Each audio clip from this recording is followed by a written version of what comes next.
নমস্কার, ভতেশ্বর study class চ্যানেলে তোমাদের প্রত্যেককে স্বাগত। আজকের ভিডিওটা প্রত্যেকের জন্য খুব ইম্পর্টেন্ট, কারণ জিডিএস এর রেজাল্ট তোমাদের কবে প্রকাশিত হবে, অর্থাৎ কোন কোন লিস্টগুলো কোন কোন ডেটে প্রকাশিত হবে প্রপার অ্যানালাইজ করে তোমাদের দেখাবো। ভিডিওটা প্রত্যেকের জন্য খুব ইম্পর্টেন্ট, কারণ এবারে যে তোমাদের সিলেকশন প্রসেসে কিছু পরিবর্তন হচ্ছে।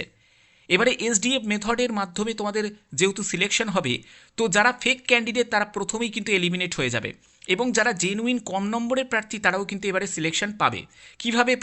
কিভাবে লিস্ট চেক হবে, প্রত্যেকটি তথ্য শুধুমাত্র আজকের ভিডিওর মাধ্যমে। ভিডিওটা প্রত্যেকের জন্য খুব ইম্পর্টেন্ট। ভিডিওটা শুরু করার আগে অবশ্যই বলবো, তোমাদের দেখতেই পাচ্ছ অফিসিয়াল একদম সাইটে আমি ভিজিট করেছি। তোমরা প্রত্যেকে যারা এখনও পর্যন্ত তোমাদের স্ট্যাটাসটা চেক করোনি তারা প্রত্যেকে স্ট্যাটাসটা একবার চেক করে নাও, এবং তোমাদের স্ট্যাটাসের যে প্রিন্ট কপিটা সেটা অবশ্যই তোমাদের রাখবে। কখন লাগবে? যখন তোমাদের ডকুমেন্ট ভেরিফিকেশন হবে। এটা কখন প্রয়োজন? যদি তোমাদের কোনো জায়গায় ধরো স্পেলিংয়ে কিছু ভুলভ্রান্তি হয়ে গেছে, তুমি ফর্ম ফিল আপের সময় এডিট করতেও ভুলে গেছো, বা তোমাদের সার্টিফিকেটের সঙ্গে কিছু মিলছে না, তুমি ফর্ম ফিল আপে যেটা তুমি দিয়েছো তোমার অরিজিনালের সঙ্গে মিলছে না, তো এই রকম কন্ডিশনে তোমাদের অবশ্যই তোমাদের যে স্ট্যাটাসটা, অ্যাপ্লিকেশনের যে স্ট্যাটাসটা, সেটার প্রিন্ট আউটটা মানে কিন্তু প্রয়োজন আছে। ওকে, যারা যারা করেছো ঠিক আছে। এবার তোমাদের বলে রাখি, তোমরা প্রত্যেকে কিন্তু কমেন্টে জানাবে যে তোমাদের 10তে কত শতাংশ নম্বর রয়েছে এবং তুমি কোন ডিভিশনে অ্যাপ্লাই করেছো, এটা যেন প্রত্যেকে কমেন্টে জানাবে। ঠিক আছে, সেই অনুযায়ী আমি বলবো যে তোমাদের সিলেকশন হতে পারে কি পারবে না। তো চলো এবার মেন টপিকে ফিরে যাচ্ছি। তো প্রথমে বলে রাখি, এখানে দেখো, প্রথমে আমি তোমাদের বলি যে জিডিএসের 2025-এর সঙ্গে যদি তুমি কম্পেয়ার করো তাহলেই কিন্তু এক্স্যাক্ট ডেটাগুলো বেরিয়ে আসে যে কোন কোন ডেটগুলোতে তোমাদের কোন কোন লিস্টগুলো প্রকাশিত হবে। একদম সুন্দর করে বুঝিয়ে দিচ্ছি, বুঝে নাও। দেখো, আগে প্রথমে আমি তোমাদের 2025-এর ব্যাপারটা ক্লিয়ার করি, ঠিক আছে? তারপরে আমি তোমাদের 2026-এর এই ডেটাতে আমি চলে যাব, ঠিক আছে? 2026-এর ডেটাটাও আমি করে রেখেছি, সেখানে আমরা চলে যাব। তো প্রথমে বলে রাখি যে তোমাদের যে 2025-এ তখন 21,413টি মতো শূন্যপদের বিজ্ঞপ্তি জারি হয়েছিল। এখানে ফার্স্ট লিস্ট, ভালো করে বোঝো, ফার্স্ট লিস্ট তোমাদের প্রকাশিত হয়ে গেছিল 21শে মার্চে। কত দিনের মাথায়? 13 দিনের মাথায় রেজাল্ট আউট হয়েছিল। ঠিক আছে, 13 দিনের মাথায় তোমাদের রেজাল্ট আউট হয়ে গেছিল। এবার হচ্ছে সেকেন্ড লিস্ট প্রকাশিত হয়েছিল 21শে এপ্রিল, 30 দিনের মাথায়। ঠিক আছে, অর্থাৎ গ্যাপিংটা ভালো করে বোঝো, 30 দিনের একটা গ্যাপিংয়ে। তারপরে থার্ড লিস্ট 19শে মে প্রকাশিত হয়েছিল এবং 28 দিনের গ্যাপিংয়ে। ফোর্থ লিস্ট প্রকাশিত হয়েছিল 17ই জুন, 28 দিনের গ্যাপিংয়ে। ফিফথ লিস্ট প্রকাশিত হয়েছিল হচ্ছে 9ই জুলাই, 22 দিনের গ্যাপিংয়ে, এবং সিক্স লিস্ট প্রকাশিত হয়েছিল 30শে জুলাই, 22 দিনের গ্যাপিংয়ে। তাহলে গ্যাপিংগুলো বুঝে গেলে এই রকম কিন্তু তোমাদের গ্যাপিং ছিল।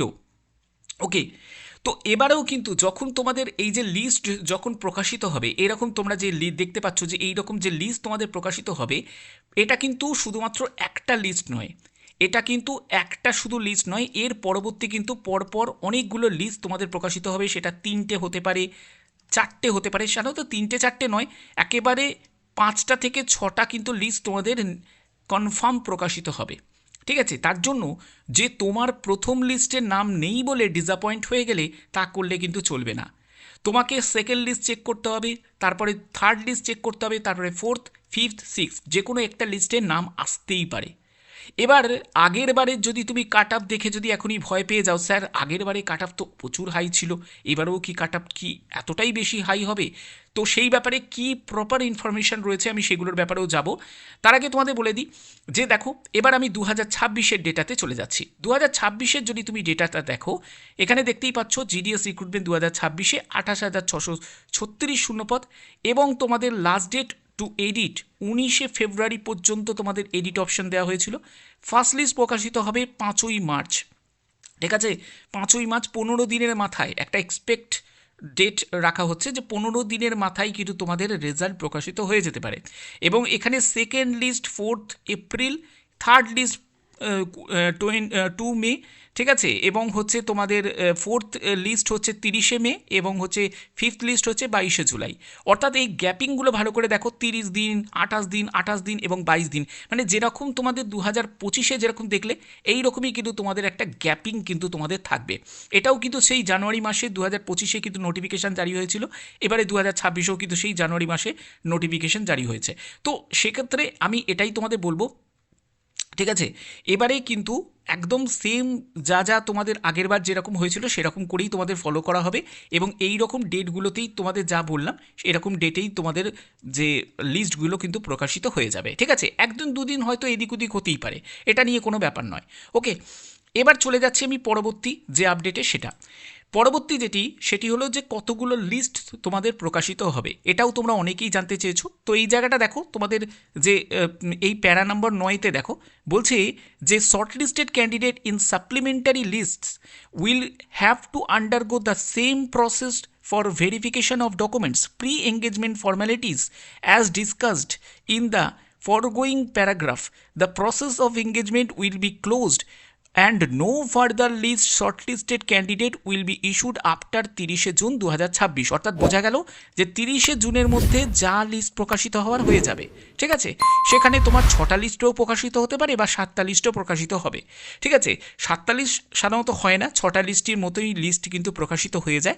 তার জন্য আমি তোমাদের বললাম প্রত্যেকটা লিস্ট কিন্তু তোমাদের চেক করতে হবে সুন্দরভাবে, ঠিক আছে? হয়তো হতেই পারে প্রথম লিস্টে নাম এলো না, কিন্তু তোমাদের পরবর্তী লিস্টে নাম আসতেই পারে, ঠিক আছে? এবং আরেকটা গুরুত্বপূর্ণ যে জায়গা, সেই জায়গাটাও তোমাদের কাছে ক্লিয়ার করি, সেটা হলো এইটা। এই যে 10 নম্বর প্যারাতে দেখতে পাচ্ছ, after selection for the engagement post SSC documents, দেখো তোমাদের ডকুমেন্টসগুলো কিন্তু সব চেক করা হবে। সেখানে এপিআই সেতু, ডিজিলকার এবং অফিসিয়াল ওয়েবসাইটে তোমাদের এডুকেশনাল যে বোর্ড বাই দ্য ডিপার্টমেন্ট, তো এখানে কি হবে, কিউআরের মাধ্যমে তোমাদের এবারে মার্কশিট কিন্তু তোমাদের চেক করা হবে। যেখানে তোমাদের যদি যারা ফেক ক্যান্ডিডেট থাকবে তারা কিন্তু প্রথমেই এলিমিনেট হয়ে যাবে। তারা ভুল করেও এই পথে যেও না যে ডিভিতে গেলাম তারপরে দেখা যাবে, তাহলে ধরা পড়ে গেলে কিন্তু বিশাল বড় সমস্যায় পড়ে যাবে। তো অবশ্যই কিন্তু এটা একটা প্রত্যেকের জন্য ভালো সুযোগ। যারা জেনুইন ক্যান্ডিডেট তারা যদি 60% নাম্বারও পায়, 70% নাম্বারও পায়, 50% নাম্বারও পায়, কিন্তু সে ধরো একজন জেনুইন ক্যান্ডিডেট, কিন্তু একজন ফেক ক্যান্ডিডেট সে ধরো একটা নাম্বার বসিয়ে দিল, যে 100% নাম্বার বসিয়ে দিল, 96% নাম্বার বসিয়ে দিল, সে লিস্টে হয়তো জায়গা করবে, কিন্তু পরবর্তী সময় যখনই দেখবে যে সে ফেক ক্যান্ডিডেট, তাকে কিন্তু ওখান থেকে এলিমিনেট করে দেওয়া হবে। তো এইগুলো কিন্তু এবারে সম্পূর্ণ অনলাইন মাধ্যমে পুরো টোটালি কিন্তু চেক করা হবে। তারপরে কিন্তু তোমাদের ফিজিক্যালি চেক করা হবে, অর্থাৎ প্রথমে হবে হচ্ছে অনলাইনে চেক হবে, ঠিক আছে? তোমাদের যে কিউআর যে থাকবে সেখানে কিন্তু অনলাইনে চেক করা হবে যে তোমার সার্টিফিকেটটা জাল না আসল, ঠিক আছে? সেটা প্রথমে চেক হবে, তারপরে কিন্তু ফিজিক্যালিভাবে চেক হবে। তো অর্থাৎ বুঝতে পারছো অনেকগুলো ধাপ কিন্তু থাকছে। এর ফলে কি হবে, যারা জেনুইন ক্যান্ডিডেট তারা কিন্তু সুযোগ পেতে পারে।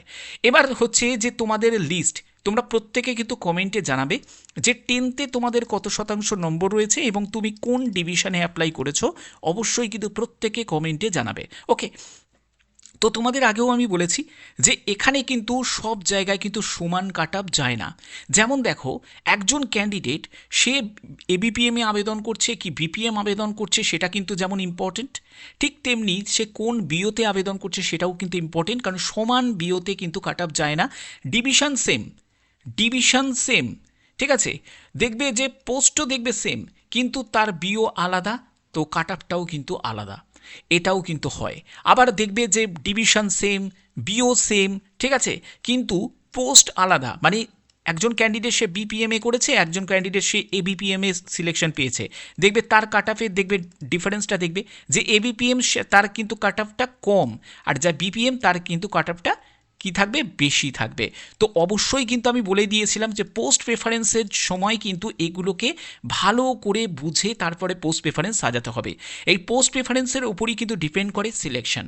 ওকে, তো প্রথম যে ধাপটা থাকে সেটা কিন্তু পোস্ট প্রেফারেন্স, আমি তোমাদের এটা অনেক আগেই ক্লিয়ার করে দিয়েছি। এবার যারা তোমরা বাইরের সার্কেলে অ্যাপ্লাই করেছো, মানে আসাম সার্কেলে অ্যাপ্লাই করেছো, আমি এবারে তোমাদের বলতে পারি কনফার্মভাবে যে আসাম সার্কেলে এবারে যারা অ্যাপ্লাই করেছো তারা কিন্তু খুব ভালো সুযোগ এবারে পাচ্ছ, খুব ভালো কিন্তু সুযোগ পাচ্ছ, এটা লিখে রাখতে পারো। কারণ তুমি যদি একটা লিস্ট দেখে যদি পুরো বিচার করো তাহলে কিন্তু হবে না, তোমাদের এখনও অনেকগুলো লিস্ট প্রকাশিত হবে, তখন তোমরা ব্যাপারটা বুঝতে পারবে যে স্যার কী বলতে চেয়েছে, ঠিক আছে?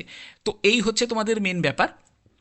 তো তোমাদের কাট অফ যেরকম যাওয়ার, মোটামুটি কাট অফ কিন্তু আগের বারের তুলনায় এবারে কিন্তু ডাউনের দিকেই কিন্তু যাওয়ার সম্ভাবনা থাকবে, কিন্তু সেটা ডিপেন্ড করছে হচ্ছে যে যারা আবেদন করেছে তারা কোন বিওতে আবেদন করেছো, কোন পোস্টগুলোকে আগে রেখেছো, কোন পোস্টগুলোকে পরে রেখেছো, তার উপরেও কিন্তু তোমাদের সিলেকশনটা অনেকটাই কিন্তু নির্ভর করছে। আশা করি ব্যাপারটা তোমাদের কাছে সুন্দর করে বুঝিয়ে দিতে পারলাম। তোমরা প্রত্যেকে কিন্তু কমেন্টে জানিয়ে দিও যে তোমাদের 10তে কত শতাংশ নম্বর রয়েছে এবং তুমি এবারে কোন ডিভিশনে অ্যাপ্লাই করেছো সেটাও কিন্তু প্রত্যেকে কমেন্টে জানিয়ে দিও, যাতে তোমাদের কাছে আমি তোমাদের যে নাম্বার অনুযায়ী কোন ডিভিশনে অ্যাপ্লাই করলে তোমাদের এবারে সিলেকশন হওয়ার কতটা চান্স আছে সেটা যাতে বলে দিতে পারি। তো আশা করি ভিডিওটা ভালো লেগেছে। যদি ভিডিওটা ভালো লাগে অতি অবশ্যই ভিডিওটাতে একটি লাইক করো, চ্যানেলটিকে সাবস্ক্রাইব করে বেল আইকনটাকে অল করে রেখো। এখনের মতো এটুকুই, ধন্যবাদ।